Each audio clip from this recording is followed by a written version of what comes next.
เมื่อสุงค่ะเมื่อได้เป็นวันที่6เดือนธันวาคมที่7ปี2026ในตอนแรกข่าวสายหมอคอมมีข่าว2ตอนที่มาเปิ้นเผาค่ะอ่อนตั้งเปิ้นได้ก็เฮาค่ะถ่อมด้วยข่าวโหนค่ะปางแก้วก็ลือปางสอนเงาขามเปิ้นคอมพิวเตอร์เมื่อวันที่30เดือนธันวาคมที่6ปี2026ในมีข่าวงาออกมาว่าห้องการคอมพิวเตอร์เงาง่นปฏิเมตรงจึงได้รับซึกจึงได้ SPP SSE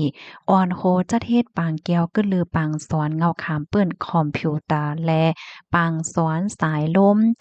ต่อยกี้จุกที่3อองดีห้องการคอมพิวเตอร์เงาง่นสีในนั้นมีผู้ใหญ่ก้นหลวงก็มาติเงาง่นห้องการคอมพิวเตอร์ห้องการสายลมห้องการปืนเผาส่วนตุ้มจุ่มนางยิงจุ่มคู่ป่งสอนจุ่มลูกเฮนผู้มีปูนพรกูดับกูห้องการโฮมตั้งเซงผู้ขึ้นฮอตในมีอยู่2ปาก22ก่อว่าไหนค่ะดีปางแก้วนั่นผู้ใหญ่ก้นหลวงก็มาติเงางนจอมซึกลาหมิ่นหมอกลัดข้อความเปิดปางแก้วแลปั่นเปิ้นหู้เกี่ยวกับโลยล้วงการสายล่มการคอมพิวเตอร์เจมเจอในเสตึกโซนถึงลูกเฮียนว่าข้าวตั้งนานั่นอ่อนกันคัดใจให้ป้อเป็นมาลูกหลีอูลูกหลีแม่ลูกหลีผู้อ่อนโหลูกหลีปฏิเมตทรงจึงได้ดับศึกจึงได้ต่อป้อเป็นมาผู้อ่อนโหลีด่าเจ้าจาดวานเมืองเจมเจ้าในอ้อว่ายนั่นเจ้าหานเพอองรู้อ่านแหนเพิ่นลีกอันโหเปาหลงจอมซึกหลงปางฟ้ายืนถึงจู้ในปางแก้วนั่นเสดีในเพิ่นลีกเตรียมป้าไว้อยู่ดีโหเปาหลงปาฏิเมตสูงจึงได้ดับศึกจึงได้เอากุ่งเอามนถึงคู่ปงสวนอีกลูกเฮนตั้งเซ็งตึกโซนให้ลูกเฮนตั้งเซ็งอ่อนกันสืบคัดใจเฮ็ดสร้างนาการปนพรไผมันกว่าแลส่งสั่งถึงลูกเฮนตั้งเซ็งให้อ่อนกันเมื่ออยู่หลีกินหวานลอดเพกสำเสียนเปิงมุงมองให้ไลหันก้นหนุ่มวันเมื่อในให้เป็นมาโพอ่อนโหลีในวันเมื่อหน้าเจมเจ้าในอยู่ยาวสืบเสนั่นอยู่ดีผู้ขับปางลูกอ่านแหนลองขึ้นใหญ่ลองยุบย่อมเข้าตั้งปังสอนแลผู้ใหญ่ก้นหลงยืนอาบแคบไว้อ่องป้นปังสอนปั่นลูกเฮียนเจมเจ้าในอยู่ยาวว่าให้สีนั่นโพนำในสอง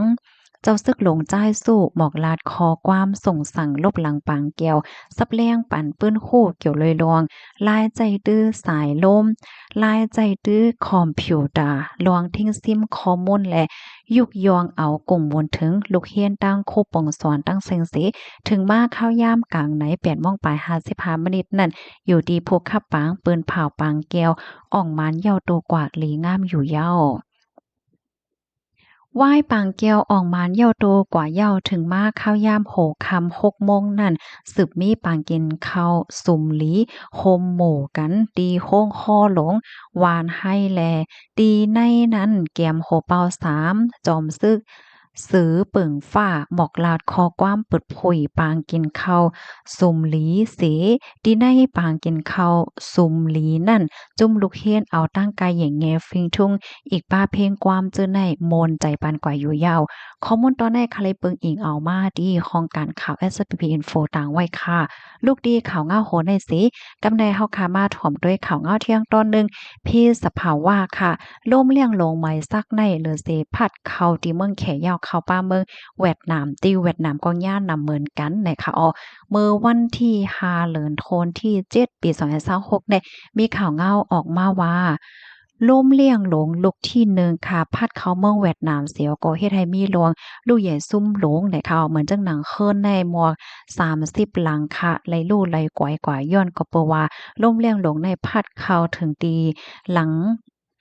อันเล็กมุงเฮิรนอันมุงเฮิรนจังได๋นะปิวกว่าค่ะปึ้นตีอันเล็งหรูโตซาดว่าโตนไม้หมอก8ปากคา10โตนได้ฮักลมค่ะพักดูหลานกดท่าตีตาโลดอันอยู่นำค่ะตั้งปอตอนแหลนเหรียญน่ะอันนี้ก็ไหลก๋อยก่นปังกา2ลำไหนก็ไหลหับลวงพรตุ้มยวนย้อนก็เปว่าโฮได้ลมเต็งสายเนี่ยค่ะยกกาแทงลำหนึ่งสมัยถุงยา นำโทมเฮ็ดจังไหนเอาเมื่อเหลียวในตั้งฝ่ายภูมิพลพรเขาไหนก็ยังตึกสืบกดทัดอยู่ดีๆค่ะเนาะว่าอิงเหนือล่มเลี้ยงหลวงปอกำในเสียวก็มีหลวงตุ้มยอนต่ออีสานจังหือพองเฮ็ดจังไหนคะอันในเป็นกว่าตีเมืองเวียดนามเนี่ยค่ะล่มเลี้ยงลงอันป่อมีมาอยู่พ่องย่ำมาเหลียวในอันตีมันอันพัดเข้าได้เป็นตีเมืองแขยอก็เวียดนามค่ะเลอเซนั่นเนี่ยก็ต่างตีต่างเมืองค่ะเนาะป้าเจมตีเมืองเฮาไหนก็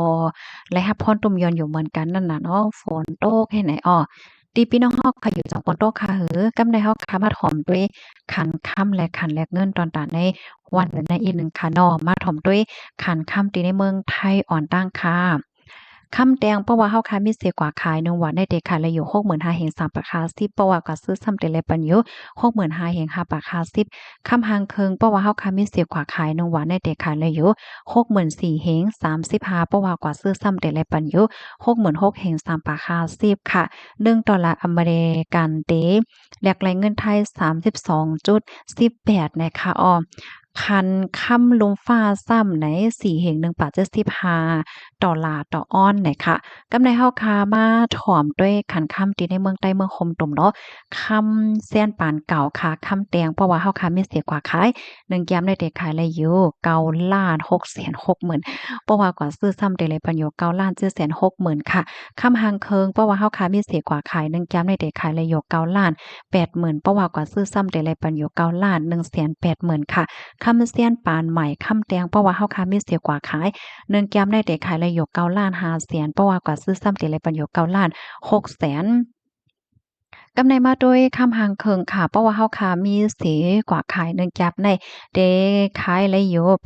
8,930,000เพราะว่ากว่าซื้อซ้ำได้เลยปันอยู่9,30,000เฮ็ดไหน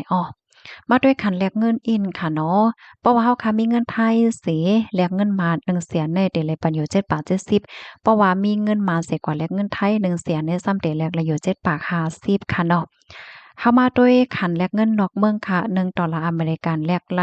เงินมาน4เฮง2ปาก801ยูโรแลกไล4เฮงกับปากปลายเศร้า$1สิงคโปร์แลกไล3เฮง2ปาก601หยวนแลกไล6บาท35$1ออสเตรเลียแลกไล2เฮงกับปาก87นะคะ